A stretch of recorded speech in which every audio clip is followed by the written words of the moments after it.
So welcome back guys to this second session of basic thermodynamics. और हम इसमें basic concept का chapter कर रहे थे और हम इक्विलिब्रियम तक की स्टडी कर चुके थे। तो माय डियर कुछ और बेसिक टर्म्स हैं, आज हम बेसिक टर्म्स को कंप्लीट करेंगे और बेसिक टर्म्स को कंप्लीट करने के बाद फिर कल हम जीरोथ लॉ ऑफ थर्मोडायनामिक्स देखेंगे और जीरोथ लॉ के डिस्कशन के साथ ये फर्स्ट चैप्टर कंप्लीट हो जाएगा और फिर हम असाइनमेंट का डिस्कशन करेंगे। Okay, so guys let us see, देखते हैं चलिए next topic, that is basically what is a pure substance. Okay, तो अगला जो डिस्कशन है वो प्योर सब्सटेंस से रिलेटेड है कि प्योर सब्सटेंस क्या होता है। It is pure substance. So my dear, जब हम बात प्योर सब्सटेंस की करते हैं, सबसे पहले वो डेफिनेशन जो आप सब जानते हैं, any combination, any mixture, any one component, whatever is, it is said to be a pure substance only when a substance is said to be pure if it is, first thing, homogeneous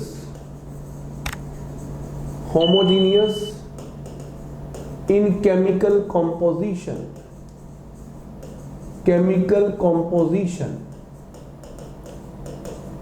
and second thing is that is homogeneous in chemical aggregation,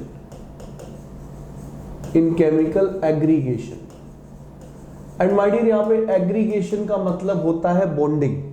यहाँ पे aggregation का मतलब होता है bonding, कि एक तो वो होमोजीनियस होना चाहिए केमिकल कॉम्पोजिशन में, दूसरा होमोजीनियस होना चाहिए केमिकल एग्रीगेशन में। एग्रीगेशन का मतलब होता है बॉन्डिंग। तो सबसे पहले तो वो जो जाने माने एग्जाम्पल जो आपने सुने हैं, हर जगह देखे हैं, हर किसी के नोट्स में जो हर जगह बताए जाते हैं, पहले मैं उनकी बात करूंगा, फिर कुछ और भी बातें देखेंगे प्योर सब्सटेंस के रिलेटेड।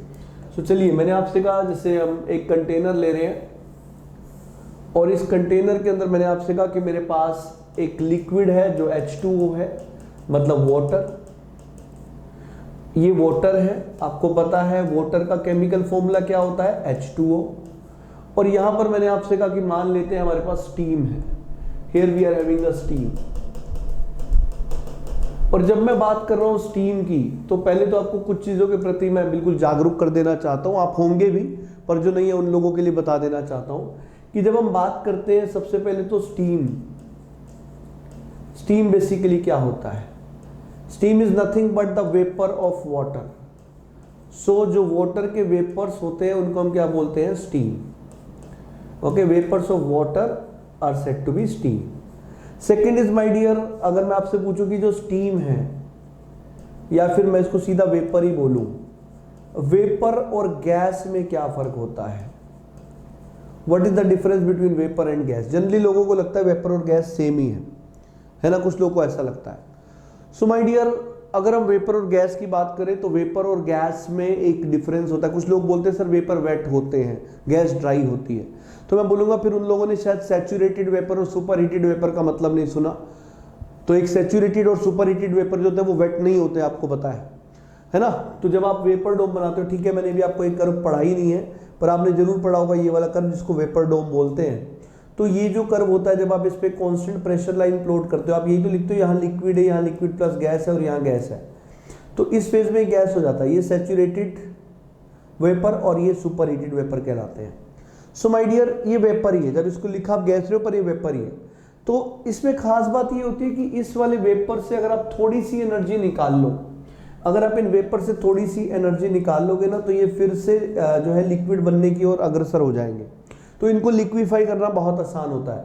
पर यही अगर मैं बात कर रहा हूँ गैस की, तो माय डियर गैस तब बोलते हैं जब इससे बहुत दूर हो। यहाँ पे आप इसी कांस्टेंट प्रेशर लाइन पे बात करो, यहाँ पे बहुत दूर, तो यहाँ पे ये गैस है। अब अगर आप इसको लिक्विफाई करना चाहते हो तो आपको बहुत सारी एनर्जी निकालनी पड़ेगी, तब जाके लिक्विफिकेशन स्टार्ट होगा। तो गैस और वेपर में फर्क ये होता है कि गैस का लिक्विफिकेशन बड़ा मुश्किल होता है, जबकि वेपर का लिक्विफिकेशन बड़ा आसान होता है। और स्टीम कुछ और नहीं, वेपर ऑफ वाटर है। वेपर किसी भी चीज के हो सकते हैं, पर वाटर के वेपर को हम स्टीम बोलते हैं। ठीक है, और वेपर्स में भी सुपर हीटेड, में भी सेचुरेटेड, में भी अनसेचुरेटेड। तो ऐसा नहीं है कि वेट ही होंगे या ड्राई ही होंगे, दोनों पॉसिबिलिटीज़ हैं। तो वेपर और गैस का डिफरेंस भी आपको पता होना चाहिए, और वाटर के जो वेपर्स है उन्हीं को स्टीम बोलते हैं, ये भी आपको क्लियर होना चाहिए। ओके, पता भी होगा, बहुत बेसिक बात है, पर जिनको नहीं पता उनके लिए बताना मेरा फर्ज था। जैसा मैंने कहा बिल्कुल बेसिक से जाएंगे यहाँ पर। सो डियर, अगर आप इस एग्जांपल की बात करो तो वाटर H2O, स्टीम भी H2O, तो इन दोनों ही केसेस के अंदर जो केमिकल कॉम्पोजिशन है वो H2O है, और केमिकल कॉम्पोजिशन सेम है, हाइड्रोजन इज टू ऑक्सीजन का रेशियो 2:1 है। पर एट द सेम टाइम दोनों ही केस में बॉन्डिंग भी है ऑक्सीजन और हाइड्रोजन के बीच में, तो बॉन्डिंग भी सेम है और कॉम्पोजिशन भी सेम है। कॉम्पोजिशन भी सेम है और बॉन्डिंग भी सेम है, तो दोनों सेम है, तो इसलिए आप इसको एक प्योर सब्सटेंस बोल सकते हो। So you can say it to be a pure substance. Okay, अब इसी केस के लिए अगर मैं आपको कुछ अलग चीज दिखाऊं, जैसे मैंने कहा मेरे पास एक कंटेनर है एज यूजुअल जैसा था, और यहां पर मेरे पास वही लिक्विड वाटर है जो कि होना चाहिए था, इट इज लिक्विड H2O, और यहां पर जो मेरे पास है वो गैस है, और यहां पर जो गैस है वो कौन सी गैस है, H2+O। मतलब ये लिक्विड है और ये गैस है, ये इसका भी कॉम्पोजिशन 2:1 है, इसका भी कॉम्पोजिशन 2:1 है। तो केमिकल कॉम्पोजिशन मतलब पहला जो पैरामीटर है वो तो ये पास कर रहा है, दोनों के दोनों पास कर रहे हैं अगर हम कॉम्पोजिशन की बात करें। बट माय डियर, क्या यहाँ पे बॉन्डिंग है? नहीं, यहाँ पे बॉन्डिंग नहीं है। तो एग्रीगेशन की बात करें तो यहाँ पर बॉन्डिंग नहीं है, और क्योंकि यहाँ पर बॉन्डिंग नहीं है तो माय डियर यहाँ पर बॉन्डिंग है, तो through out chemical aggregation same नहीं होने की वजह से it is not at all a pure substance, not a pure substance. Okay, ये एक प्योर सब्सटेंस नहीं होगा।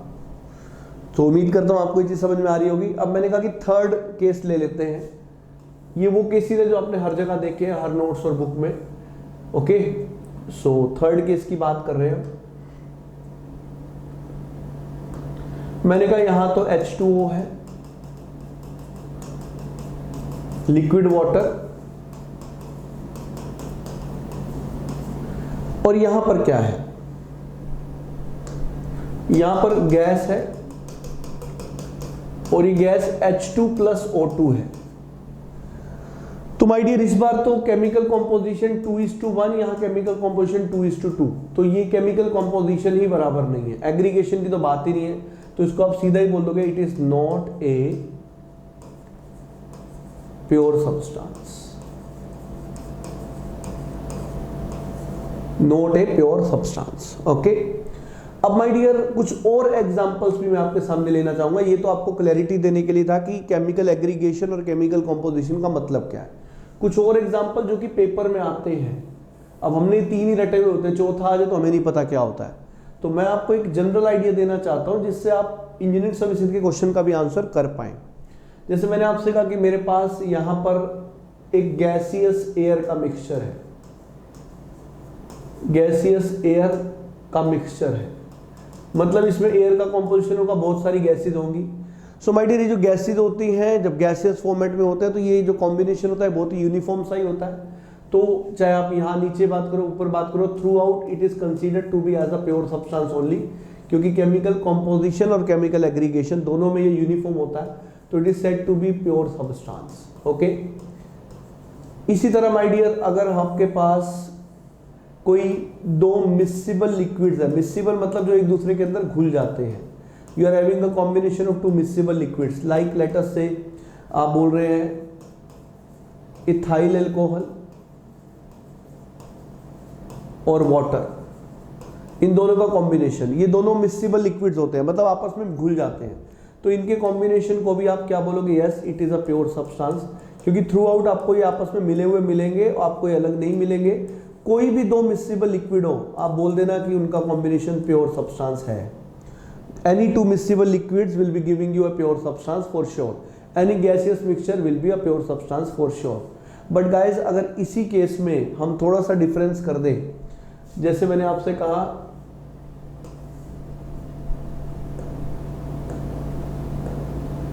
कि हम इथाइल अल्कोहल प्लस वाटर की जगह अगर मिथाइल अल्कोहल प्लस वाटर कर दें,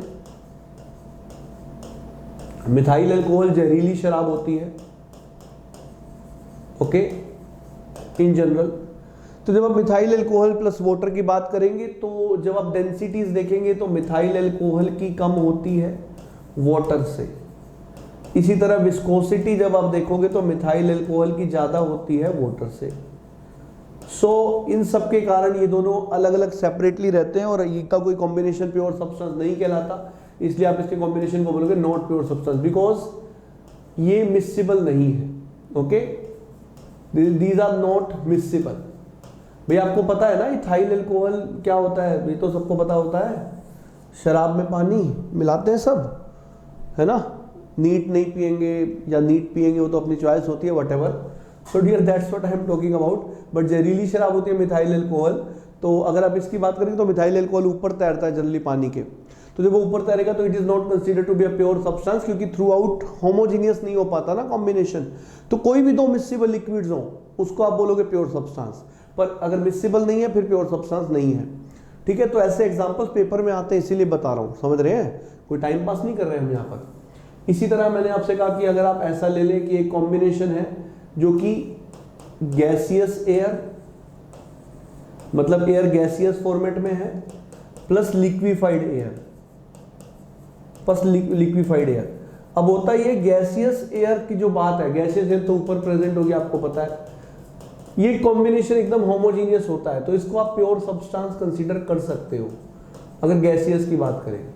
पर जहां तक लिक्विफाइड एयर की बात है उसके अंदर दिक्कत ये है कि जो हल्के एलिमेंट होते हैं वो नीचे बैठ जाते हैं और जो भारी एलिमेंट, जो हल्के एलिमेंट होते हैं और जो भारी एलिमेंट होते हैं वो थोड़े से सेपरेट फॉर्म में मिलेंगे आपको जब आप लिक्विफाइड करोगे।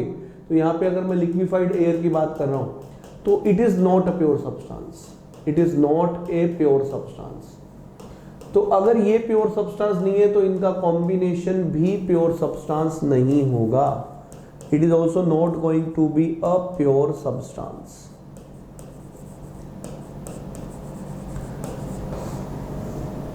ओके, तो ये भी एक प्योर सब्सटेंस नहीं होगा।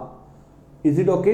यस। चलिए, so my dear, pure substance की स्टडी जो है, प्योर सब्सटेंस को पढ़ने से स्टडी इजी हो जाती है कंसीडर करने से। तो अगर मैं एक टर्म यहाँ पे और आती है जब हम प्योर सब्सटेंस की बात करते हैं, तो जैसा मैंने कहा कि मेरा टारगेट आपको हर तरह के क्वेश्चंस, हर तरह के पेपर के लिए तैयार करना है। एक और टर्म यूज होती है, इसको बोलते हैं एजियोट्रोप्स। एजियोट्रोप्स, तो आपको पता है कई बार हम प्रॉपर्टीज को इंप्रूव करने के लिए चीजों को कंबाइन करते हैं, जैसे आयरन में कार्बन को डाला, प्रॉपर्टी इंप्रूव हुई, आपको स्टील मिल जाता है ना। तो इसी तरीके से जब आप दो रेफ्रिजरेंट्स को आपस में मिलाते हो और वो दो रेफ्रिजरेंट आपस में मिलकर एक प्योर सब्सटेंस बनाते हैं, तो आप वो दो रेफ्रिजरेंट जब मिलाते हो तो प्रॉपर्टीज को इंप्रूव करने के लिए ही मिलाते हो। So when you just add to refrigerant to improve the properties and the combination is found to be a pure substance, that such a combination is said to be azeotrops. Okay, तो ऐसे combination को हम azeotropes बोलते हैं। Is it okay? तो इसके बहुत सारे एग्जांपल्स हैं, ऐसे कोई भी बहुत सारे कॉम्बिनेशन होते हैं जब रेफ्रिजरेंट्स को मिलाया जाता है प्रॉपर्टीज को इंप्रूव करने के लिए, तो ऐसे ही केसेस को हम एजियोट्रोप्स बोलते हैं। तो ये टर्म यूज होती है। तो मैंने आपसे कहा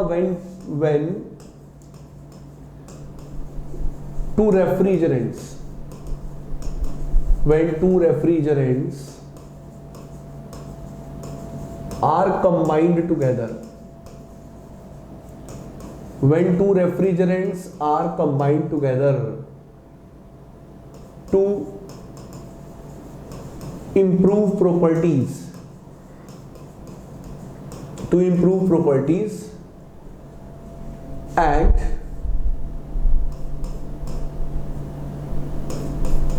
their combination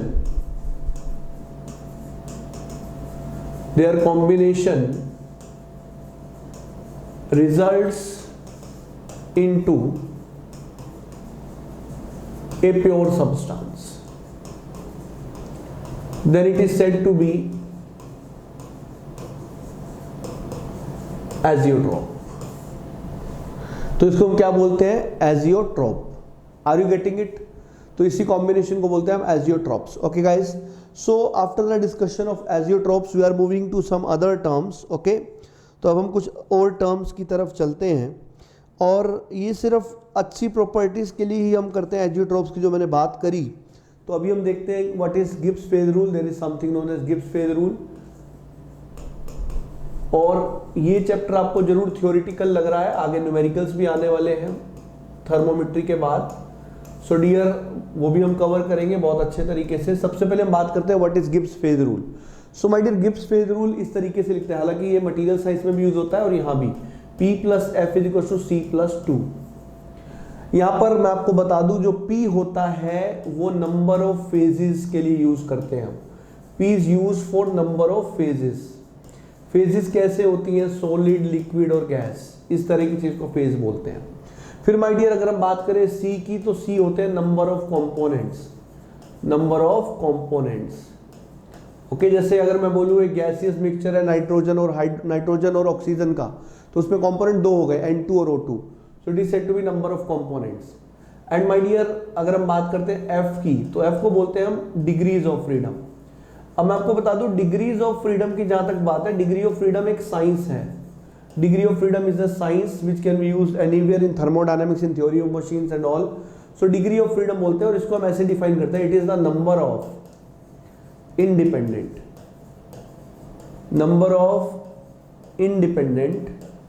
intensive variables, number of independent intensive variables required to define the state of a system, अब हालांकि अभी हमने देखा नहीं है स्टेट ऑफ ए सिस्टम क्या होती है, तो हम इस पर आएंगे। Okay, state of a system, so will be coming on to that, but अभी के लिए अगर हम बात करें Gibbs phase rule, so Gibbs phase rule की अगर हम बात करें तो P number of phases, solid, liquid और gas, C is the number of components. So guys, next discussion is related to the property of the system. तो अब हम बात करेंगे प्रॉपर्टी की, property of system. So my dear, जब हम बात प्रॉपर्टी की करते हैं, बहुत ही जनरल और बहुत ही रफ सी डेफिनेशन होती है, any measurable characteristic of a system is said to be property. तो आप इन जनरल बोल देते हो any measurable characteristic, any measurable characteristic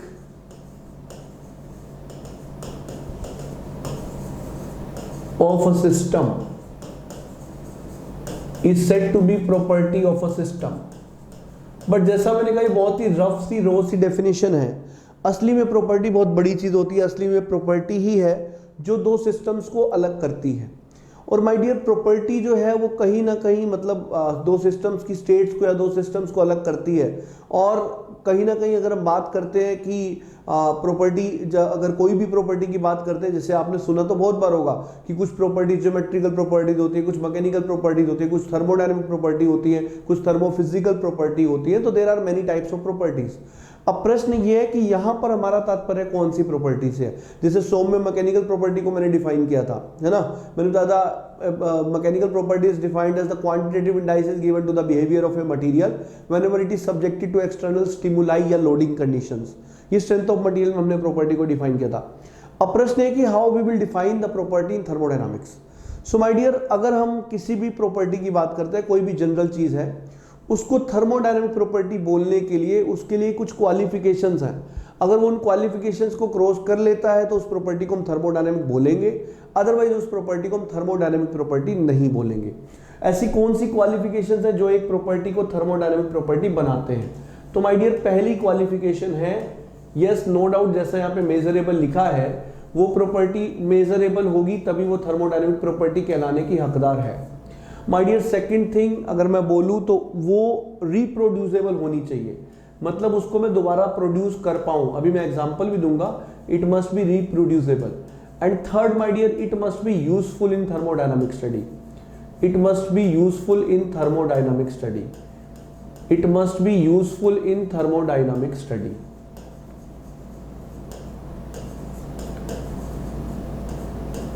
Thermodynamic study. So guys, when we are talking about measurable, reproducible and useful in thermodynamic study, so I am giving some example like temperature we are talking about. अगर आप temperature की बात करें तो my dear temperature property है तो सही है, क्या टेम्परेचर थर्मोडायनामिक प्रॉपर्टी है? ये पता करने के लिए आपको इसको 3 पैरामीटर से गुजारना पड़ेगा। पहले देखो क्या ये मेजरेबल है? बिल्कुल है माय डियर। थर्मोमीटर घास काटने के लिए थोड़ी बने, थर्मोमीटर टेम्परेचर को ही तो मेजर करते हैं, तो थर्मोमीटर की सहायता से आप इसको मेजर कर सकते हो। Second is reproducible. जैसे मैंने कहा किसी सिस्टम का टेम्परेचर 300 डिग्री सेल्सियस है, किसी कारण से कम हो गया, क्या बढ़ा सकते हो वापस? क्या दोबारा 300 प्रोड्यूस हो सकता है? बिल्कुल हो सकता है। हीट देकर टेम्परेचर बढ़ सकता है, हीट लेकर टेम्परेचर कम भी हो सकता है। So my dear yes, reproducible है with the help of heat. Yes, it is reproducible with the help of heat. My dear third is useful. अब यार थर्मोडायनामिक्स तुम पढ़ रहे हो, थर्मोडायनामिक्स में टेम्परेचर से ज्यादा यूजफुल क्या होगा?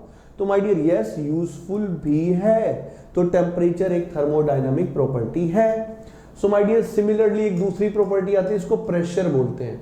अगर हम प्रेशर की बात करें, पहला क्राइटेरिया क्या? मेजरेबल है। बिल्कुल माय डियर, मैनोमीटर किसके लिए बने? इसी को तो मेजर करने के लिए बने। फिर मैंने कहा ठीक है, मेजरेबल तो है। क्या मेजरेबल होने के साथ साथ रिप्रोड्यूसेबल है? यस माय डियर, रिप्रोड्यूसेबल भी है, क्योंकि अगर आप कभी वर्क डन करोगे तो अगर आप वर्क डन करोगे ऑन द सिस्टम, प्रेशर बढ़ जाएगा। Compressor is the example. Work done system से लोगे, turbine is the example, pressure कम हो जाएगा। सो माय डियर रिप्रोड्यूसेबल भी है। यूजफुल डेफिनेटली है भाई। थर्मोडायनामिक की स्टडी में प्रेशर, टेम्परेचर, सारे डायग्राम्स तो इसी पे बनते हैं, तो ऑब्वियसली ये यूजफुल भी है। ओके, तो इस तरीके से ये जो प्रॉपर्टीज है इन्हीं को बोला जाता है basically these are thermodynamic property. अब ये जो मैंने टेम्परेचर और प्रेशर की बात करी, इनको प्राइमरी प्रॉपर्टीज कहा जाता है। They are primary properties. ऐसे ही कुछ और प्रॉपर्टीज भी होती हैं, जैसे इंटरनल एनर्जी आप बात करते हो, या फिर चलो इंटरनल एनर्जी और एंथैल्पी जो आप ये सब पढ़ते हो। सो इंटरनल एनर्जी, एंथैल्पी, ये जो चीजें होती हैं they are also properties, they are said to be secondary properties. Okay, तो इनको सेकेंडरी प्रॉपर्टीज बोला जाता है। They are said to be secondary properties. अब प्रश्न ये, कुछ ऐसे एग्जाम्पल भी तो होंगे जो थर्मोडायनामिक प्रॉपर्टी नहीं होते होंगे। बिल्कुल होते हैं। मैंने कहा अगर हम बात करते हैं कलर की, तो कलर सबसे पहले क्या रिप्रोड्यूसेबल है? माय डियर पहली बात तो नहीं है रिप्रोड्यूसेबल, और अगर करोगे भी तो बड़ा डिफिकल्ट टास्क है, इसका क्वांटिफिकेशन नहीं हो सकता। जैसे रेड में कितना रेड, ब्लू में कितना ब्लू, अब आपने वो ऐड जरूर देखा होगा, रेडिश रेड, ब्रिक रेड, वो सब देखा होगा, बट स्टिल माय डियर कितना रेड का कोई आंसर नहीं है। उन जो जितनी शेड्स डिफाइंड है उनके बीच भी कोई शेड्स पॉसिबल होगी। So my dear that is not a reproducible kind of thing, first thing. और दूसरा, एक तो रिप्रोड्यूसेबल तो नहीं ही है, मेजरेबल, रिप्रोड्यूसेबल भी नहीं है, मेजरेबल भी नहीं है। ओके, रिप्रोड्यूसेबल कुछ स्पेशल कंडीशन पे हो सकता है, हो भी जाए, अगर हम कॉम्बिनेशन याद कर लेंगे, इतना ये वाला कलर मिलाएंगे, इतना ये वाला कलर मिलाएंगे, but still going to be very difficult for individuals. जैसे मैं अगर कोई कलर दिखा के बोलूँ ऐसा कलर बनाओ, then it is going to be difficult. So इसके बाद अगर हम यूजफुल की बात करें तो बिल्कुल यूजफुल नहीं है। थर्मोडायनामिक स्टडी में कलर का कोई यूज नहीं है। सिमिलरली कोई अगर साइज शेप की बात करता है तो वो भी थर्मोडायनामिक्स में यूजफुल नहीं है। मेजरेबल हो सकते हैं, रिप्रोड्यूसेबल हो सकता है, पर यूजफुल नहीं है, तो भी थर्मोडायनामिक प्रॉपर्टी नहीं है। तो थर्मोडायनामिक प्रॉपर्टी होने के लिए तीनों क्राइटेरियाज को फुलफिल करना जरूरी होता है। अगर कोई भी प्रॉपर्टी तीनों क्राइटेरियाज को फुलफिल नहीं करती है तो वो थर्मोडायनामिक प्रॉपर्टी नहीं होगी। और मैं आपको बता दूं, इस चैप्टर से ज़्यादा क्वेश्चन इंजीनियरिंग सर्विसेज में आते हैं, गेट में नहीं आते। तो जो इसकी जो हम असाइनमेंट रखेंगे वो भी ईएससी टाइप की ही होगी। तो उसमें जैसे अगर मैं अब आपको इंटेंसिव और एक्सटेंसिव प्रॉपर्टी डिफाइन कर रहा हूँ तो उसमें कुछ क्वेश्चंस होंगे जो कुछ टर्म्स को पूछ रहे होंगे, बताओ ये इंटेंसिव है या एक्सटेंसिव। और असाइनमेंट करने का बेस्ट वे ये होगा कि आप पहले असाइनमेंट ट्राई कर लें और ट्राई करने के बाद आप सॉल्यूशन देखें, ठीक है। और उससे पहले आप क्लास नोट्स बहुत अच्छे से प्रिपेयर करें। शुरू में ये सब्जेक्ट थ्योरेटिकल चलेगा, पर हीट एंड वर्क से बल्कि थर्मोमेट्री से ही न्यूमेरिकल होने शुरू हो जाएंगे। So my dear, these things we have already defined now. तो अब मैंने कहा कि प्रॉपर्टीज को हम जनरली दो पार्ट्स में डिवाइड करते हैं। एक होती है एक्सटेंसिव प्रॉपर्टीज, और मैं आपको एक और बात बता दूं, जैसे अभी हम चल रहे हैं तो ऐसा हो सकता है एक दो क्लास में थोड़ा सा शेड्यूल से इधर उधर जरूर चल रही है, बट इस सब्जेक्ट को हम बहुत अच्छे से परफॉर्म करने वाले हैं। Even in between interview sessions भी होंगे, क्योंकि थर्मोडायनामिक्स इंटरव्यूज के लिए बहुत इंपॉर्टेंट होते हैं। वो होंगे 10, 12, 15 मिनट के ही, but they will be giving you something new जो आपने अब तक नहीं देखा होगा। तो उसमें आपको कुछ नई चीज़ें बताई जाएंगी, और वो यूजफुल उन्हीं के लिए होंगी जिन्होंने इतना पार्ट पढ़ लिया है। जैसे अगर आप फर्स्ट चैप्टर पढ़ चुके हैं तो मैं वो इंटरव्यू सेशन अगर कोई लूंगा तो ये आपको आता होगा, तभी वो बेनिफिशियल है। So extensive properties and intensive properties. ये दो टाइप की प्रॉपर्टीज होती है, extensive and intensive. So my dear, generally जो इसको डिफाइन किया जाता है ऐसे किया जाता है, इंटेंसिव मींस इंटेंसिव में इन आ गया तो इससे आप ऐसे पढ़ लेते हो, it is independent of mass. ऐसी प्रॉपर्टीज जो मास पे डिपेंड नहीं करती, independent of mass, these properties are said to be intensive. और जो प्रॉपर्टीज मास पे डिपेंड करती हैं उनको हम एक्सटेंसिव बोलते हैं। ओके, उसको हम क्या बोलते हैं, एक्सटेंसिव। तो इसके लिए एक एग्जांपल जो बिल्कुल हर जगह फिक्स होता है बताना, मैं इसके बाद भी कुछ बात करूंगा। ये एक मान लेते सिस्टम है और इसके अंदर इनिशियली हमने कुछ गैस रखी थी जिसका मास m था, वॉल्यूम v था, टेम्परेचर T था, प्रेशर P था। इस तरह की गैस रखी थी और डेंसिटी ρ थी। अब हुआ ये कि मैंने अचानक इस पूरे कंटेनर को दो पार्ट्स के अंदर डिवाइड कर दिया, और जब मैंने इस कंटेनर को दो पार्ट्स के अंदर डिवाइड किया, वो इक्वल पार्ट्स थे, तो अब इन दो पार्ट्स में डिवाइड करने पे जो प्रॉपर्टी सेम रह गई वो इंटेंसिव, जो चेंज हो जाएगी वो एक्सटेंसिव। सो माय डियर, मास है, ऑब्वियस सी बात है, आधा मास इधर आ जाएगा, आधा मास इधर आ जाएगा, तो ऑब्वियस सी बात है इट इज एक्सटेंसिव। वॉल्यूम भी आधा इधर आ जाएगा, आधा इधर आ जाएगा, तो ये भी एक्सटेंसिव। टेम्परेचर ऐसा थोड़ा ना है कि यहाँ 30 है तो यहाँ पहले 30 था तो 15 हो जाएगा, नहीं, टेम्परेचर तो वही रहेगा, it is going to be intensive property. Pressure भी वही रहेगा, इंटेंसिव प्रॉपर्टी। डेंसिटी भी वही रहेगा, intensive property. So my dear, जो चीज सेम रहे वो इंटेंसिव, जो चेंज हो जाए वो एक्सटेंसिव। ओके, अब डेंसिटी के साथ दिक्कत है, डेंसिटी होती है मास पर यूनिट वॉल्यूम। तो मास और वॉल्यूम जब दोनों हाफ हो गए तो ओवरऑल रेशियो तो कांस्टेंट ही रह गया, तो इसलिए डेंसिटी भी इंटेंसिव प्रॉपर्टी रहेगी यहाँ पर। अब माय डियर, आपको एक और बात बताना चाहूंगा मैं यहाँ पर, आप ऐसा भी समझ सकते हो, जैसे मेरे पास एक लीटर का जूस का कंटेनर था। अब इस 1 लीटर से मैंने 100 ml जूस को अलग कर लिया और रेस्ट रह गया 900 ml जूस। अब जो प्रॉपर्टीज 100 ml वाले पैकेट के लिए और 1 लीटर वाले के लिए सेम है वो इंटेंसिव, और जो प्रॉपर्टीज 1 लीटर वाले के लिए अलग और 100 ml वाले के लिए अलग हो चुकी है वो सॉरी फिर से बोल रहा हूं, जो 100 ml और 1 लीटर वाले के लिए सेम रह गई वो इंटेंसिव, जो दोनों के लिए अलग हो गई वो एक्सटेंसिव। जैसे 100 ml तुमने निकाला तो ऑब्वियस सी बात है 1 लीटर से 900 ml रह गया, मास चेंज, वॉल्यूम चेंज, तो क्या हो गया, extensive property.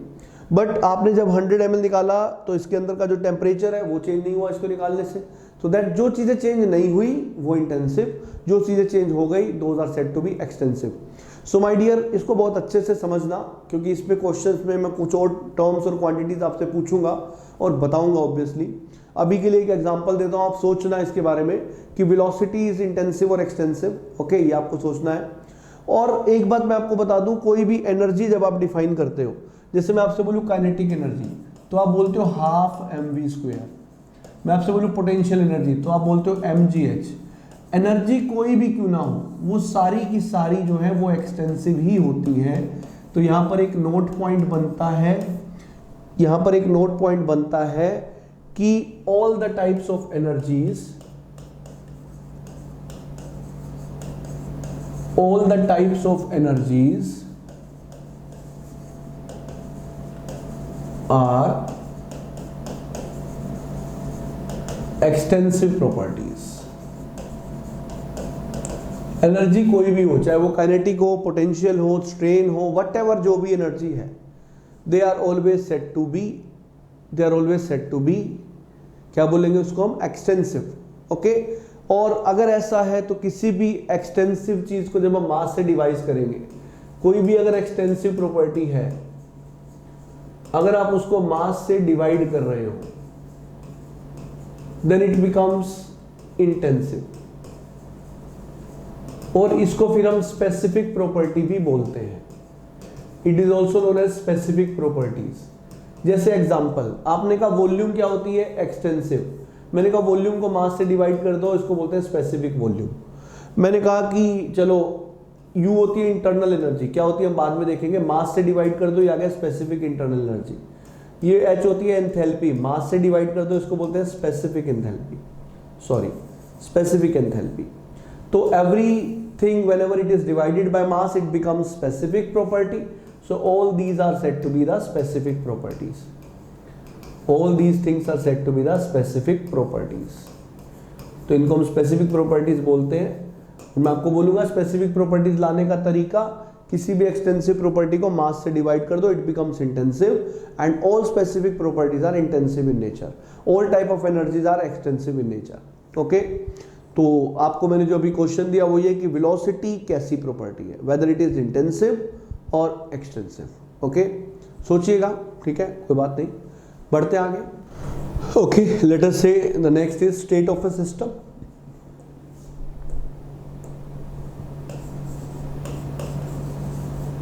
State of a system. So my dear, state of a system की अगर हम बात करें तो स्टेट कहीं ना कहीं सिस्टम की यूजफुलनेस को बताती है कि सिस्टम किस चीज के लिए यूज हो सकता है, और स्टेट को डिफाइन हम करते हैं प्रॉपर्टी के हिसाब से, समझ रहे हो, प्रॉपर्टीज के हिसाब से स्टेट डिफाइन होती है और ये कहीं ना कहीं सिस्टम की यूजफुलनेस को बताती है। जैसे आपने कहा कि जो सिस्टम का टेम्परेचर है वो 5000 डिग्री सेल्सियस है, इसका मतलब है इसको हम as a heat source use कर सकते हैं, इससे हम हीट ले सकते हैं क्योंकि इसका टेम्परेचर एटमॉस्फेयर से कहीं ज्यादा है। आपने कहा कि किसी चीज का टेम्परेचर जो है वो -150 डिग्री सेल्सियस है, तो मैंने कहा इस टेम्परेचर को देख के लगता है कि हम इसको as a heat sink use कर सकते हैं। ओके, मतलब इसको हम हीट दे सकते हैं। आपने कहा सर एक सिस्टम है उसका प्रेशर जो है वो 200 MPa है या 200 kPa है, तो मैंने कहा कि भाई या 200 MPa रखो, बहुत ज़्यादा प्रेशर हो जाएगा ये वैसे, बट कोई बात नहीं। तो मैंने कहा ठीक है, इससे हम वर्क आउटपुट ले सकते हैं, अगर प्रेशर ज़्यादा तो वर्क आउटपुट ले सकते हैं। तो मैंने आपसे कहा कि अगर हम बात करें कि स्टेट ऑफ द सिस्टम, तो state of a system is something known as condition of the system which is described by the properties, और ये बताती है कि उस सिस्टम की यूजफुलनेस क्या है।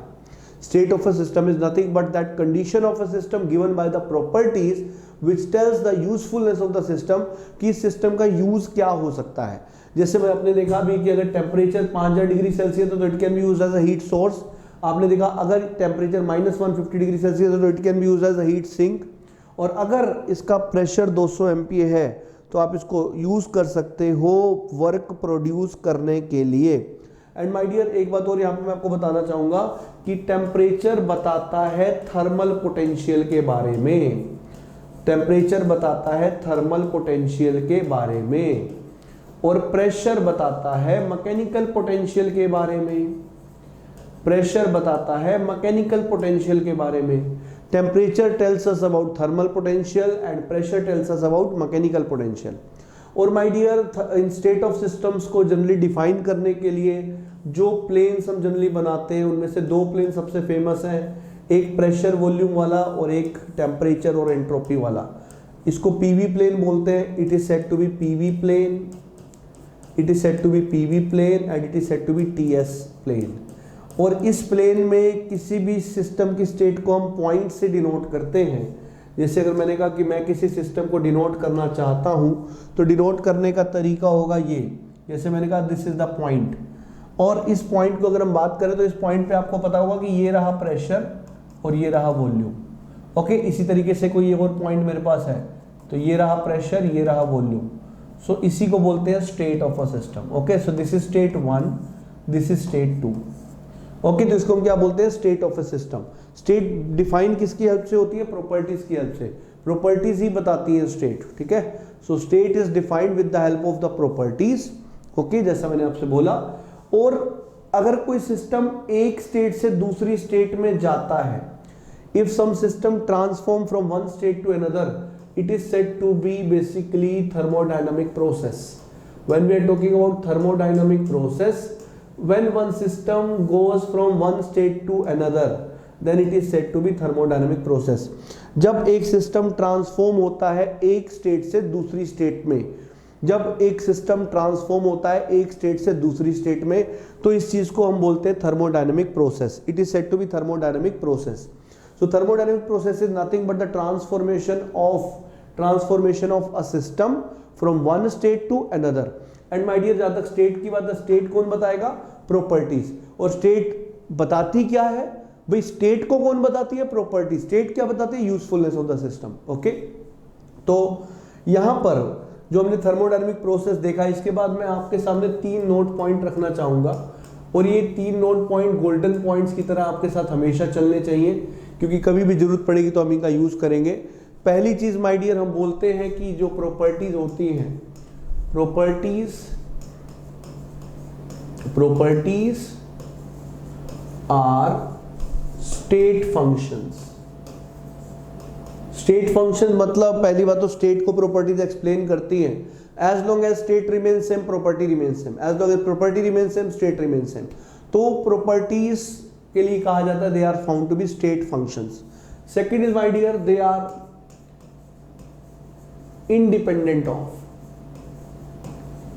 independent of past histories। past histories का मतलब है they are not depending on path, not depending on path। अब इसका क्या मतलब है? अभी अभी आपने देखा कि हमने एक पीवी डायग्राम बनाया।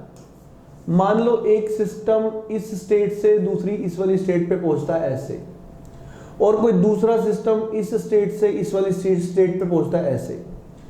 तो अगर ये दो सिस्टम इस फर्स्ट से सेकंड स्टेट पे पहुंचे, थर्ड से सेकंड स्टेट पे पहुंचे, तो इस पॉइंट पे जो प्रेशर और वॉल्यूम की वैल्यू है उसको इस बात से कोई फर्क नहीं पड़ता कि आप 1 वाले प्रोसेस से आए हो या थर्ड वाले प्रोसेस से आए हो, 1 वाले पाथ से आए हो या थर्ड वाले पाथ से आए हो, इस बात से इंडिपेंडेंट होंगी 2 की प्रेशर और 2 की वॉल्यूम।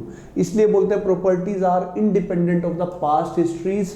आपके पास से कोई मतलब नहीं होता प्रॉपर्टीज को कि आप किस रास्ते से होकर आए हो, बस अगर किसी स्टेट पे आपकी प्रॉपर्टीज ये है तो ये है, whether you are coming by any of the path, it is independent of that.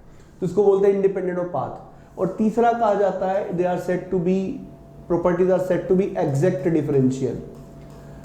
Exact differential का मतलब क्या होता है? एग्जैक्ट डिफरेंशियल को अगर मैं बहुत ही सिंपल टर्म्स में लिखूं तो जैसे मैंने कहा, अगर मैं डेल्टा पी की बात कर रहा हूं तो मैं लिख सकता हूं P2 माइनस P1 या P1 माइनस P2। अगर मैं डेल्टा पी को P1 माइनस P2 या P2 माइनस P1 की फॉर्मेट में लिख सकता हूं तो इसी को बोलते हैं एग्जैक्ट डिफरेंशियल। अब देखो, अगर यहाँ पे प्रेशर P1 है और यहाँ पे प्रेशर P2 है, तो चेंज ऑफ प्रेशर को मैं P1 माइनस P2 लिख सकता हूं, तो इसको क्या बोलते हैं? This is basically known as exact differential. और मैथमेटिक्स में आपने पढ़ा भी है एग्जैक्ट डिफरेंशियल की इक्वेशन क्या होती है। आपने वो पढ़ा होगा that something given as mdx minus dy is equal to 0। इसको एग्जैक्ट डिफरेंशियल कब बोलते हैं? जब del m by del y is equal to, पढ़ा है ना ये सब। तो इस सब को हम यूज करेंगे जब हम क्वेश्चंस की बात करेंगे। अभी के लिए मैं इस पे बहुत ज्यादा नहीं जा रहा हूं, पर इतना समझ ले properties are said to be exact differential. मतलब जो प्रॉपर्टीज है उनको हम लिख सकते हैं delta p is P1 minus P2, delta v is V1 minus V2, delta t is T1 minus T2 और T2 minus T1 depending on कहां से कहां आप जा रहे हो। समझ रहे हो? तो कहने का मतलब है डिफरेंस को 1 माइनस 2 की फॉर्मेट में लिखा जा सकता है। Is it okay? अब माय डियर, ये सारी बातें सिर्फ pressure, temperature, volume, enthalpy, entropy, इन सब चीजों के लिए वैलिड है क्योंकि ये प्रॉपर्टीज हैं। समझ पा रहे हैं? और प्रॉपर्टीज सिर्फ पॉइंट्स पे डिपेंड करती है, इसलिए प्रॉपर्टीज को स्टेट फंक्शन या पॉइंट फंक्शन कहा जाता है। पाथ के इंडिपेंडेंट होती है, इसको मतलब नहीं है किस पाथ से आए। आप अगर इस पाथ से आए चाहे इस पाथ से, किसी भी पाथ से आए, प्रॉपर्टी सिर्फ और सिर्फ पॉइंट पे डिपेंड करती है। इस पॉइंट पे P1 है तो P1 है, इस पॉइंट पे P2 है तो P2 है। तो चाहे आप यहां से आए हो चाहे आप यहां से आए हो। और प्रॉपर्टीज को कहा जाता है स्टेट फंक्शन और point function because it depends on only point and they are independent of path. Okay, अब पाथ होता क्या है?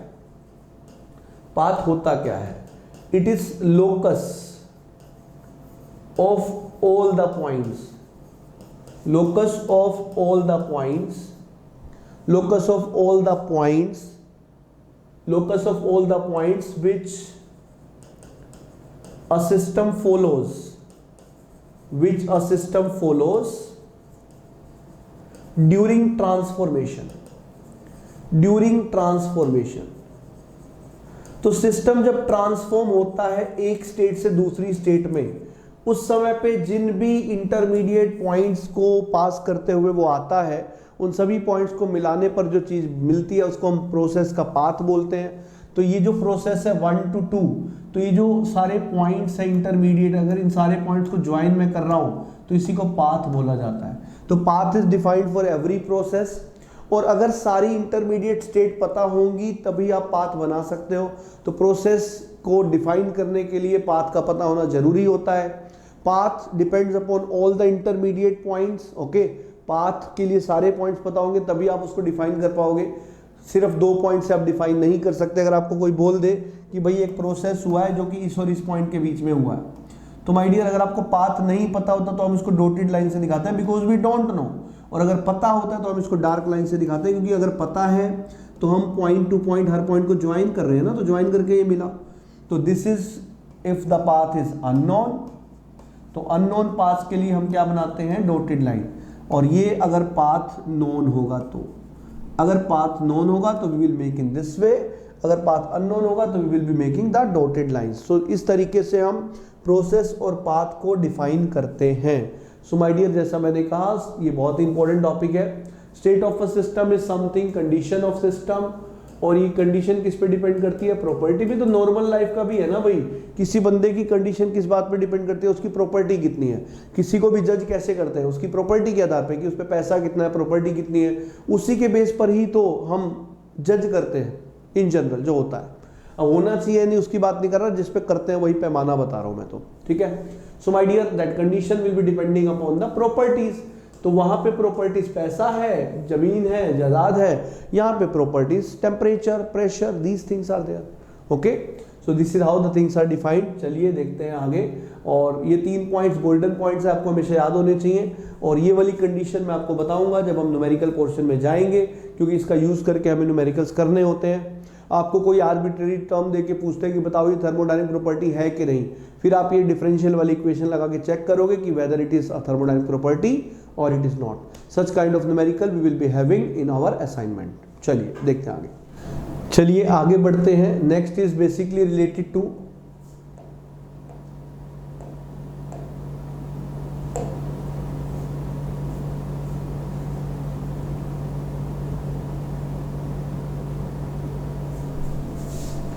okay, next is reversible and irreversible processes।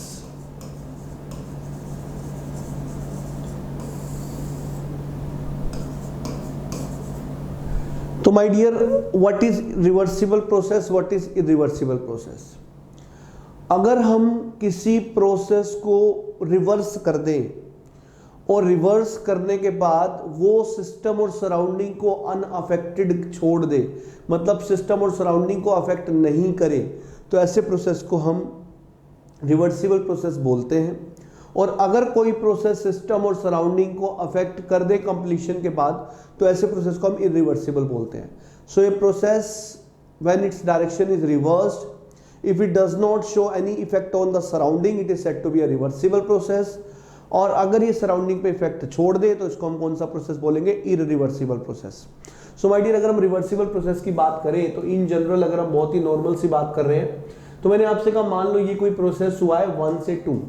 Okay, तो 1 से 2 जब प्रोसेस हुआ, मैंने कहा जब ये प्रोसेस 1 से 2 हुआ था तो यहाँ पे मैं सिस्टम लिख रहा हूँ और यहाँ पे सराउंडिंग लिख रहा हूँ। तो मैंने कहा कि सिस्टम के पास 50 जूल ऑफ हीट आई थी, आने वाली हीट को मैं प्लस लिख रहा हूं, और सराउंडिंग से 50 जूल ऑफ हीट गई थी।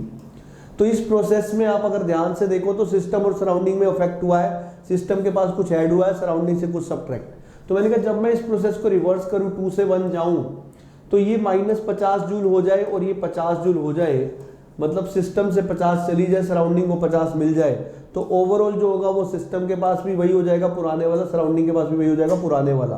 तो रिवर्स करने पर अगर नेट इफेक्ट 0 हो रहा है सिस्टम और सराउंडिंग पे, तो मैं इस प्रोसेस को रिवर्सिबल बोल सकता हूं, और अगर नहीं हो रहा तो रिवर्सिबल नहीं बोल सकता। जैसे मैंने आपसे कहा कि आपका मन हुआ पहाड़ घूम के आना है, आपने गाड़ी ली और निकल पड़े।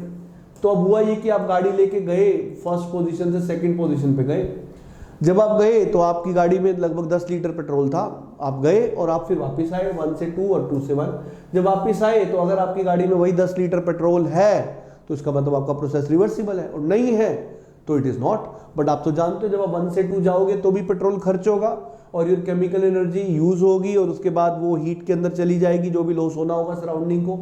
तो माय डियर, जब 1 से 2 आप जाओगे तो भी लॉस होगा और 2 से 1 में भी लॉस होगा। मतलब दोनों ही केस में जब 1 से 2 हुआ तो मैंने कहा कि सिस्टम और ये है सराउंडिंग, मान लेते हैं सिस्टम से 100 जूल ऑफ एनर्जी चली गई, सराउंडिंग को 100 जूल ऑफ एनर्जी मिल गई। और जब 2 से 1 किया तो भी यही हुआ, 100 जूल ऑफ एनर्जी चली गई और 100 जूल ऑफ एनर्जी मिल गई। अब ये कम ज्यादा हो सकती है but we are taking to be constant. So my dear, इस केस में अगर आप देखोगे तो सिस्टम की हालत भी अलग है और सराउंडिंग की हालत भी अलग है। ओके, तो माय डियर दोनों ही अफेक्टेड हुए, तो इसका मतलब है it is not a reversible process. अब ये कैसा प्रोसेस है? Irreversible process. So my dear, generally जब हम बात रिवर्सिबल प्रोसेसेस की करते हैं, जनरली रिवर्सिबल प्रोसेसेस जो होते हैं वो डार्क लाइन से शो किए जाते हैं और इरिवर्सिबल प्रोसेस डॉटेड से। उसका रीजन मैं बहुत आगे थोड़ा सा जाके एक्सप्लेन करूंगा, पर उसके लिए अभी बात नहीं करते हैं। अभी मैं आपको ये बताने में ज्यादा इंटरेस्टेड हूँ कि ऐसे कौन से फैक्टर्स हैं जो एक रिवर्सिबल प्रोसेस को इरिवर्सिबल बनने पर मजबूर करते हैं। So my dear, that is basically something known as irreversibility. तो इस दुनिया में जनरली 2 तरह की इरिवर्सिबिलिटीज होती हैं जो किसी भी रिवर्सिबल प्रोसेस को इरिवर्सिबल बना देती हैं। कौन कौन सी 2 इरिवर्सिबिलिटी है जो रिवर्सिबल को इरिवर्सिबल बनाती है? उनमें से पहली इरिवर्सिबिलिटी है माय डियर फ्रिक्शन। इसको बोलते हैं internal irreversibility. Internal irreversibility is said to be friction. तो माय डियर, अगर हम बात फ्रिक्शन की करेंगे तो इंटरनल इरिवर्सिबिलिटी है ये, और ये किसी भी प्रोसेस को इरिवर्सिबल बना देती है, क्योंकि फ्रिक्शन माना लॉस। अब मान लो आपने एयर और फ्यूल का मिक्सचर आईसी इंजन में डाला, वो अंदर गए, उनके बीच में फ्रिक्शन हुआ, फ्रिक्शन के कारण जो एनर्जी का लॉस हो गया अब वो तो हो गया। अब माय डियर, अब अगर वो सिस्टम ने लूज कर दी, सराउंडिंग को चली गई, तो फ्रिक्शन से जो एनर्जी लूज हुई वापस थोड़ी आती है। तो जो भी फ्रिक्शन से इंटरनल जो भी मतलब एनर्जी का लॉस है जो भी हुआ, तो उसके कारण जो इरिवर्सिबिलिटी आती है उसको इंटरनल इरिवर्सिबिलिटी बोलते हैं, और ये कोई भी दूर नहीं कर सकता, आज तक कोई भी दूर नहीं कर पाया। Internal irreversibility are always the part of system. Second type की इरिवर्सिबिलिटी जो होती है उसको बोलते हैं एक्सटर्नल इरिवर्सिबिलिटी। एक्सटर्नल इरिवर्सिबिलिटी होती है किसके कारण? Heat transfer at a temperature difference. Heat transfer at a temperature difference. अब आपको पता है जनरली हीट ट्रांसफर के लिए टेम्परेचर का डिफरेंस जरूरी होता है इन जनरल। जैसे मैंने कहा, ये मेरे पास एक बॉडी है 1000 डिग्री सेल्सियस पे है और ये दूसरी बॉडी 300 डिग्री सेल्सियस पे है, तो इनमें 700 डिग्री का टेम्परेचर डिफरेंस होने के कारण यहाँ पे हीट का फ्लो होगा। सो माय डियर, जो टेम्परेचर डिफरेंस पे हीट का फ्लो हो रहा है that is going to be providing external irreversibility, और ये इस प्रोसेस को इरिवर्सिबल बना रहा है। अगर कहीं भी हीट ट्रांसफर हो रहा होगा टेम्परेचर डिफरेंस पर, तो ये प्रोसेसेस को इरिवर्सिबल बनाता है। अब आपको याद होगा, ठीक है मैंने अभी आपको पढ़ाया नहीं पर इतना आप पहले पढ़ चुके हो कि कार्नोट में एक प्रोसेस आइसोथर्मल होता है, हीट एडिशन वाला और हीट रिजेक्शन वाला। तो what Carnot try to do, क्योंकि कार्नोट को साइकिल कैसी बनानी थी? रिवर्सिबल, क्योंकि रिवर्सिबल प्रोसेस इरिवर्सिबल प्रोसेस से ज्यादा एफिशिएंट होते हैं, इसलिए reversible processes, generally reversible processes की अगर हम बात कर रहे हैं तो रिवर्सिबल प्रोसेसेस को एज अ रेफरेंस सेट किया जाता है। Reversible processes are set as a reference. किसी भी प्रोसेस को जब हम कंपेयर करते हैं तो रेफरेंस से कंपेयर करते हैं, तो रेफरेंस इज रिवर्सिबल प्रोसेस, क्योंकि रिवर्सिबल प्रोसेस इरिवर्सिबल से ज्यादा एफिशिएंट होते हैं। सो माय डियर, अगर हम बात कर रहे हैं heat transfer at temperature difference, तो सर कार्नोट ने क्या किया था? उन्होंने हीट एडिशन और हीट रिजेक्शन दोनों को क्या कर दिया था? आइसोथर्मल। तो हीट एडिशन भी क्या हो गया? आइसोथर्मल। हीट रिजेक्शन भी क्या हो गया? आइसोथर्मल। तो उन्होंने heat transfer at a temperature difference को खत्म कर दिया। उन्होंने कहा कि मैं तो हीट का एडिशन और सब्ट्रैक्शन कैसे कराऊंगा? बिना टेम्परेचर डिफरेंस के। तो माय डियर, अगर आप हीट ट्रांसफर कराओगे बिना टेम्परेचर डिफरेंस, मतलब आप एक बात समझते हो, ये टेम्परेचर डिफरेंस 700 का है तो हीट ट्रांसफर का रेट अलग होगा। कल को इसका टेम्परेचर हो गया 500 और इसका हो गया 400, तो माय डियर ऑब्वियसली अब हीट ट्रांसफर का रेट कम हो जाएगा। कल को इसका टेम्परेचर हो गया 401 और इसका टेम्परेचर हो गया 400.5, माय डियर अब हीट ट्रांसफर रेट और कम हो जाएगा। तो हीट ट्रांसफर रेट कहीं ना कहीं टेम्परेचर डिफरेंस पे डिपेंड करता है। जितना टेम्परेचर डिफरेंस कम, हीट ट्रांसफर का रेट उतना ही कम। तो हीट ट्रांसफर का रेट कम होता जाएगा, प्रोसेस स्लो होता जाएगा। एंड माय डियर, जब टेम्परेचर डिफरेंस खत्म होगा तब अगर आप हीट ट्रांसफर करा रहे हो तो उसके अंदर एक्सटर्नल इरिवर्सिबिलिटी नहीं होगी। तो the cause of external irreversibility is the temperature difference पर हीट ट्रांसफर का होना। तो अगर हीट ट्रांसफर बिना टेम्परेचर डिफरेंस के हो, जैसा कि आइसोथर्मल हीट एडिशन में होता है और आइसोथर्मल हीट रिजेक्शन में होता है, तो ऐसे प्रोसेसेस के अंदर एक्सटर्नल इरिवर्सिबिलिटी जीरो होती है। सो डियर, इरिवर्सिबिलिटी दो तरह की है, एक इंटरनल और एक एक्सटर्नल। कहीं ना कहीं कार्नोट की सोच ये थी कि भाई एक्सटर्नल को अगर मैं दूर कर दूं तो ऑब्वियसली प्रोसेस मेरा रिवर्सिबल की तरफ चला जाएगा, और क्योंकि रिवर्सिबल प्रोसेस इरिवर्सिबल प्रोसेस से ज़्यादा एफिशिएंट होते हैं, तो रिवर्सिबल साइकिल्स भी इरिवर्सिबल साइकिल से ज़्यादा एफिशिएंट होगी। तो इसी टारगेट को लेकर के उन्होंने रिवर्सिबल साइकिल बनाई थी। ये मैं थोड़ा सा डिस्कशन को आगे ले गया, हाल फिलहाल में सिर्फ आपको रिवर्सिबल इरिवर्सिबल को डिफाइन कराना था मुझे, बट थोड़ा सा आपको आइडिया देना था किस वे में हम पढ़ने वाले हैं। फर्स्ट चैप्टर थ्योरेटिकल होने के कारण जनरली बोरिंग लगता है इस मोड में, क्योंकि ये रिकॉर्डिंग मोड है, क्लास में तो एनर्जी के कारण पता नहीं लगता। So don't mind it, because कुछ चीज़ें ये थ्योरी है जो आपको आनी चाहिए। हाँ, I am trying to make it every point clear to you, हर एक चीज़ क्लैरिटी से समझाने की कोशिश कर रहा हूँ कि क्या होता है, कैसे होता है, और चीज़ें और बेटर होने वाली है आने वाले चैप्टर्स के अंदर। ओके, चलिए बढ़ते हैं आगे। Okay guys, next let us see the quasi static process.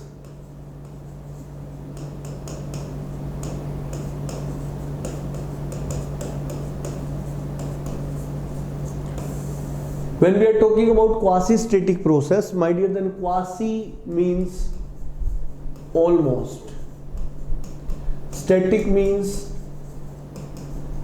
at rest, almost at rest मतलब बहुत बहुत धीरे चलने वाले प्रोसेस। तो ऐसे प्रोसेसेस जो बहुत ही धीरे धीरे चलते हैं, विच प्रोग्रेसेस वेरी स्लोली, जो कि ऐसा लगता है कि ऑलमोस्ट एट रेस्ट पर ही है।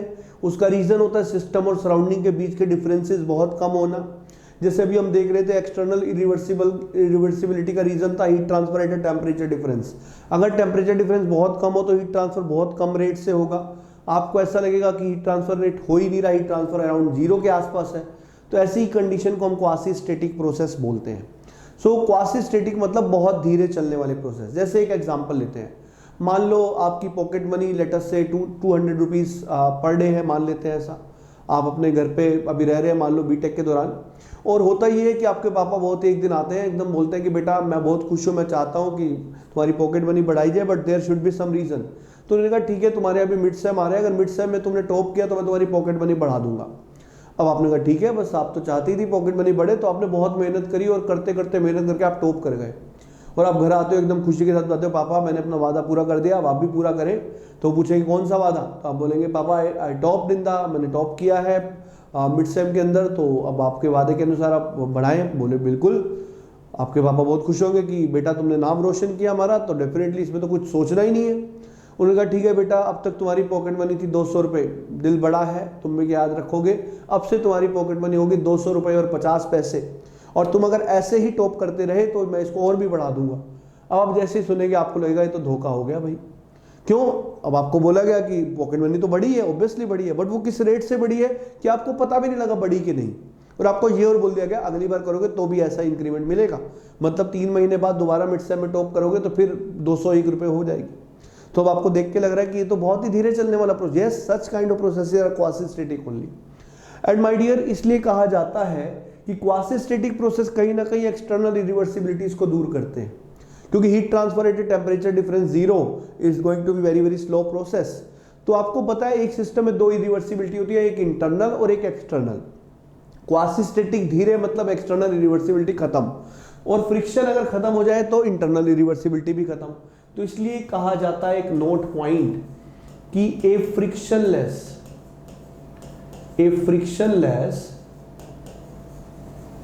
Quasi static process,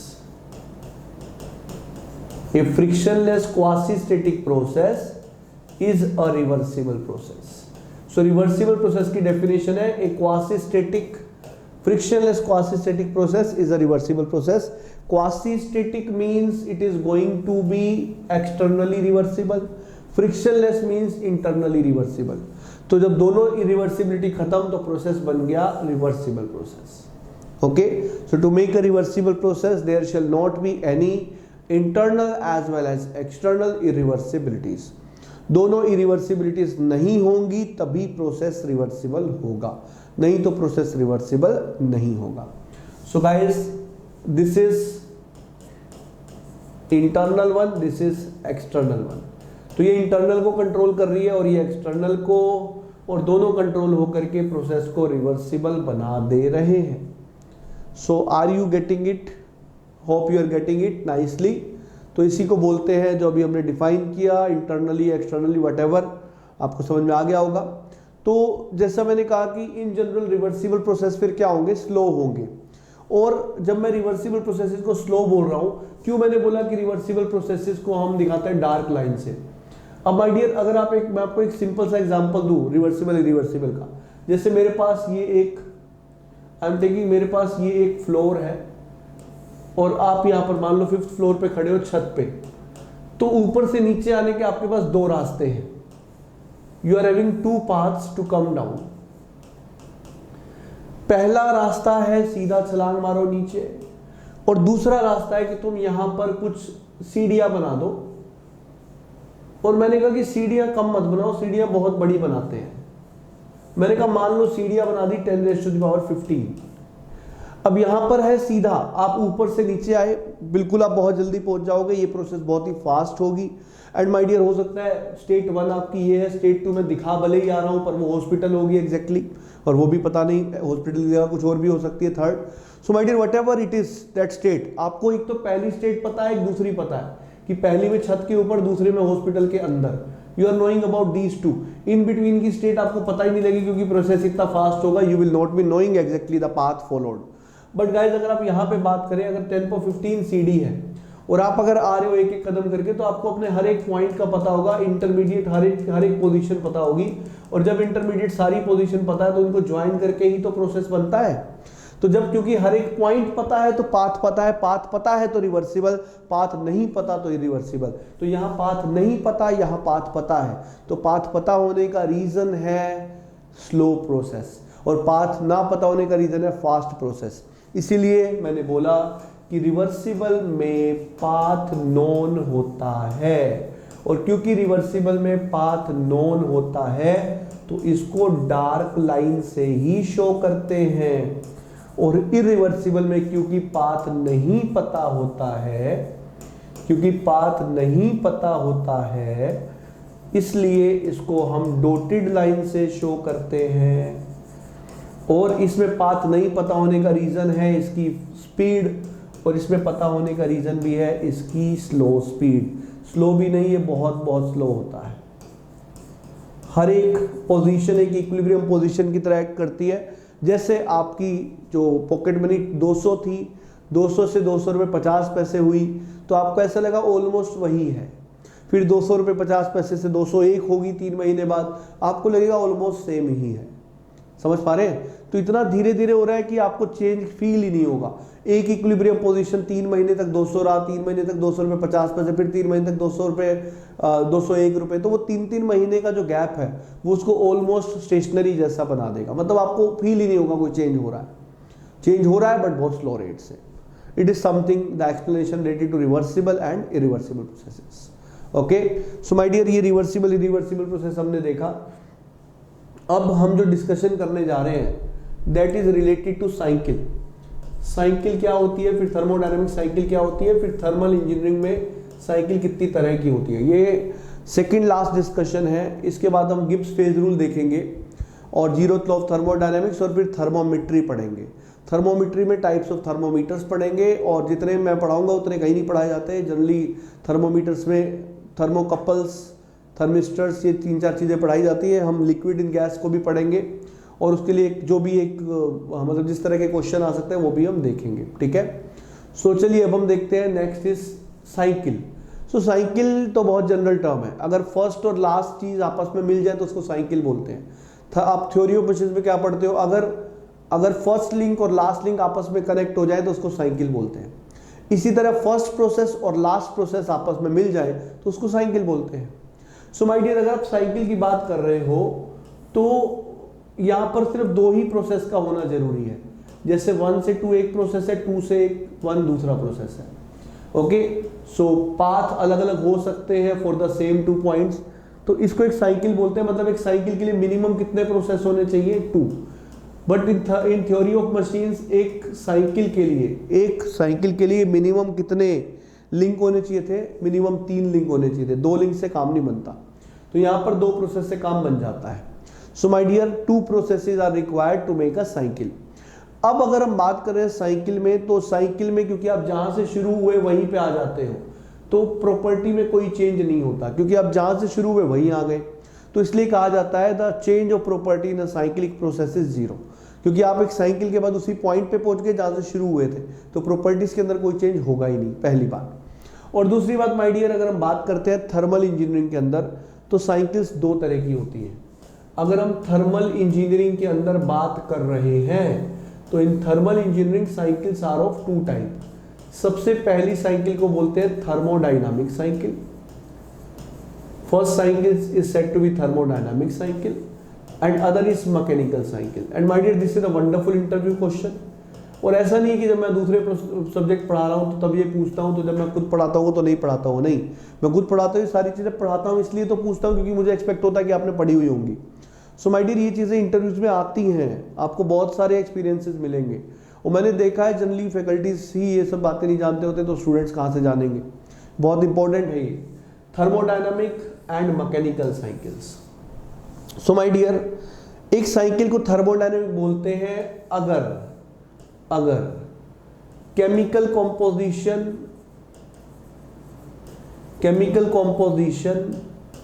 through out same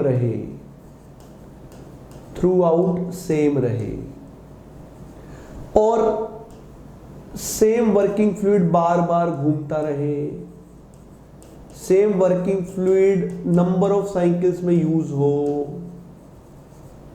अभी मतलब बताऊंगा क्या है इस बात का। अगर ये दो कंडीशन सेटिस्फाई है तो वो थर्मोडायनेमिक साइकिल है, और अगर वो सेटिस्फाइड नहीं है तो फिर वो मैकेनिकल साइकिल है। एग्जाम्पल के साथ समझा रहा हूं। आप जब पावर प्लांट की बात करते हो तो आपको पता है आपके पास एक बॉयलर होता है। इस बॉयलर में आप पानी डालते हो और उसको हीट करते हो। हीट करके इसको हम सुपर हीटेड स्टीम में कन्वर्ट करते हैं, या सैचुरेटेड सुपर हीटेड, वो तो अब बाद की बात है। इतना समझे, वाटर को स्टीम बना दिया। अभी जो स्टीम बनी, ये स्टीम चली जाती है कहां पर? टरबाइन के पास, और टरबाइन इससे वर्क आउटपुट लेकर के इसको बाहर निकाल देता है। टरबाइन में हाई एंथैल्पी स्टीम गई, लो एंथैल्पी स्टीम आउट, और उसने यहां से आपको कुछ वर्क डन दे दिया। और अभी जो लो एंथैल्पी स्टीम आ रही है, इसको फिर आप कंडेंसर में डाल देते हो। कंडेंसर इसको फिर से पानी बना देता है, और माय डियर, इस कंडेंसर से फिर यहाँ पर पंप होता है, और इस पंप से फिर ये लिक्विड पहुंच जाता है बॉयलर के अंदर। अब बॉयलर में जब डाला था वो H2O लिक्विड था, जब टरबाइन में पहुंचा तो वो H2O गैस था, जब निकला तो भी H2O गैस, मतलब वेपर था, है ना। तो यहाँ भी वेपर था, और यहाँ पर पहुंचा तो फिर ये लिक्विड बन गया। तो through out H2O, chemical composition in boiler was H2O, chemical composition in turbine was H2O, chemical composition in condenser was H2O, in pump was H2O। so पूरी साइकिल में केमिकल कॉम्पोजिशन क्या रहा? H2O। और my dear, क्योंकि H2O change ही नहीं हुआ, क्योंकि chemical composition change ही नहीं हुआ, अगर केमिकल कॉम्पोजिशन सेम रहा तो फिर वर्किंग फ्लूइड को बदलने की जरूरत ही नहीं है, तो सेम वर्किंग फ्लूइड को बार बार घुमाते रहेंगे। तो ये जो स्टीम टरबाइन पावर प्लांट जो रैंकाइन साइकिल पे चलते हैं, इसके अंदर आपने देखा दोनों कंडीशन सेटिस्फाई है। तो ये कैसी साइकिल है? ये थर्मोडायनामिक साइकिल है। अब अगर हम वेपर कंप्रेशन रेफ्रिजरेशन की बात करें तो वहां पर आपको पता है एक कंडेंसर होता है, एक इवेपोरेटर होता है। आप चाहे R12 यूज करो, चाहे R13 यूज करो, चाहे कुछ भी यूज करो एज ए रेफ्रिजरेंट, वो वही रहता है। आपने कभी अपने फ्रिज का रेफ्रिजरेंट चेंज नहीं किया होगा, कई साइकिलों चलता रहता है, चलता रहता है, चलता रहता है। तो माय डियर, इवेपोरेटर से कंडेंसर, कंडेंसर से इवेपोरेटर, वो यही चलता रहेगा। तो जब यही चलता रह रहा है तो वहां भी सेम वर्किंग फ्लूइड है, चाहे वो वेपर्स में कन्वर्ट हो चाहे लिक्विड में, वो रहता R12 ही है, उसका कॉम्पोजिशन चेंज नहीं होता। तो वेपर कंप्रेशन साइकिल भी कैसी हो गई? थर्मोडायनामिक साइकिल हो गई, है ना। तो अगर हम बात करें रैंकाइन साइकिल, ठीक है, साइकिल मैंने अभी आपको नहीं पढ़ाई है, पर आपने कॉलेज में पढ़ी हुई तो है, तो आपको आइडिया तो है इनके बारे में। अब अगर हम ब्रेटन साइकिल की बात करें तो ब्रेटन साइकिल दो तरह की होती है, एक ओपन और एक क्लोज। क्लोज और ओपन में फर्क ये होता है कि एक साइकिल के अंदर हम कंबस्शन आउटसाइड करते हैं, हीट का आदान प्रदान चलता है। मतलब हम बस एक कंबस्शन चैम्बर नहीं लगाते, उसकी जगह बस हीट का आदान प्रदान करने वाला हीट एक्सचेंजर लगाते हैं। और माय डियर, दूसरी केस के अंदर जहां पे आप ओपन की बात करते हो वहां कंबस्शन चैम्बर होता है। अब जहां आप एयर को भेज रहे हो, जब आप एयर को भेजोगे तो जब कंबस्शन होगा तो एयर का कॉम्पोजिशन चेंज हो जाएगा, और जब कंबस्शन नहीं होगा तो एयर का कॉम्पोजिशन चेंज नहीं होगा। तो अगर आप open cycle, open Brayton cycle को यूज कर रहे हो तो आप जो एयर यूज कर रहे हो, जब हम ब्रेटन साइकिल पढ़ेंगे तो उसके बारे में बात भी करेंगे। जब हम ओपन साइकिल पढ़ रहे हैं, open cycle type of Brayton, open Brayton cycle पढ़ रहे हैं, तो होता ही है उसमें आप ओपनली एयर भेज रहे हो, पर एयर जब कंबस्शन होगी तो उसके अंदर उसका जो कॉम्पोजिशन है वो चेंज हो जाएगा। वो एयर की बजाय क्या बन जाएगा, जैसे शुरू में आपने भेजा एयर था, एयर में क्या था O2 + N2 मेजरली होता है, पर जैसे ये एयर हाइड्रोकार्बन के साथ मिला, कंबस्शन हुआ तो CO2, N2O, NO2 बहुत सारी गैसेस बन जाएंगी, तो केमिकल कॉम्पोजिशन चेंज हो गया। अब जब केमिकल कॉम्पोजिशन चेंज हो गया तो जब एक साइकिल कंप्लीट होगी तो माय डियर अब वर्किंग फ्लूइड का कॉम्पोजिशन ही चेंज हो चुका है, तो आप इसी को दोबारा थोड़ी यूज करोगे, तो दोबारा नई एयर भेजनी पड़ेगी। तो जब आप ओपन ब्रेटन साइकिल पढ़ते हो तो हर साइकिल में नया एयर जाता है, और क्लोज के अंदर क्योंकि हम कंबस्शन बाहर करा रहे होते हैं, यहाँ सिर्फ हीट का आदान प्रदान होता है, तो इस केस में आप सेम वर्किंग फ्लूइड को यूज करोगे। तो ओपन ब्रेटन साइकिल की जब हम बात करेंगे या क्लोज की बात करेंगे तो ओपन आएगी मैकेनिकल साइकिल क्योंकि कॉम्पोजिशन चेंज हो रहा है, और क्लोज वाली कहाँ आएगी, close will comes under the thermodynamic cycle. चलो किसी ने कहा सर मुझे ब्रेटन नहीं पता, कोई बात नहीं, ब्रेटन नहीं पता पर आपको कुछ और साइकिल जरूर पता है। आईसी इंजन की बात करते हैं तो कुछ साइकिल्स आपने पढ़ी है, ऑटो साइकिल्स है ना, diesel cycle and dual cycle. In cycle के बारे में जनरली लोगों को गलतफहमी होती है। पहले तो मैं बता दूं, इनको एयर स्टैंडर्ड साइकिल बोलते हैं। एयर स्टैंडर्ड साइकिल इसलिए बोलते हैं क्योंकि यहां पर जैसे आईसी इंजन में अगर हम बात करें तो जनरली हमें पता है फ्यूल और एयर का मिक्सचर अंदर जाता है, पर इन साइकिल में हम ये मान के चलते हैं कि खाली एयर गई, फ्यूल दिया ही नहीं। तो जब आप इन साइकिल्स को बनाते हो डायग्राम्स के ऊपर तो कुछ इस तरीके से आप दिखाते भी हो, आपने देखा होगा कि इस तरीके से दिखाई जाती है साइकिल्स, है ना, कुछ प्रोसेस कांस्टेंट प्रेशर, कुछ कांस्टेंट वॉल्यूम, इस तरीके से होते हैं।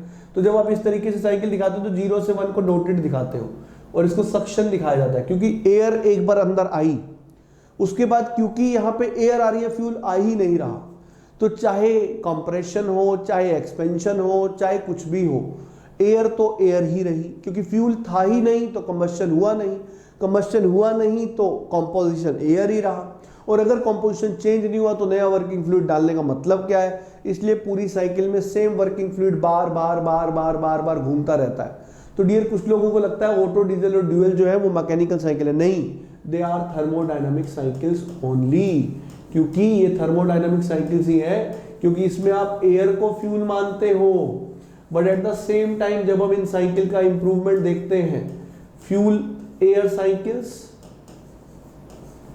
और एक्चुअल साइकिल्स, तो फ्यूल एयर और एक्चुअल साइकिल्स जो होती हैं, इन साइकिल में हम कहीं ना कहीं मानते हैं कि एयर के साथ फ्यूल भी गया, तो इन साइकिल में एयर के साथ फ्यूल होने के कारण कंबस्शन होता है, और अगर कंबस्शन होगा, if there is combustion between air and fuel, so my dear combustion होगा तो कंपोजिशन भी चेंज होगा, क्योंकि combustion is a reaction where generally carbon and hydrogen oxygen से रिएक्ट करके CO2 और H2O बनाते हैं, तो कंपोजिशन में चेंज होना ही होना है। और अगर कंपोजिशन चेंज हुआ तो माय डियर, पहली बात तो कंपोजिशन चेंज हो गया तो ये थर्मोडायनेमिक साइकिल नहीं हो सकती, मैकेनिकल है। दूसरी बात, हर साइकिल में नया फ्यूल और एयर चाहिए क्योंकि कंपोजिशन चेंज हो चुका है। सो माय डियर, जो fuel cycles, air fuel cycle और एक्चुअल साइकिल्स है, इनको हम मैकेनिकल साइकिल्स की श्रेणी में रखते हैं। They are said to be mechanical cycles.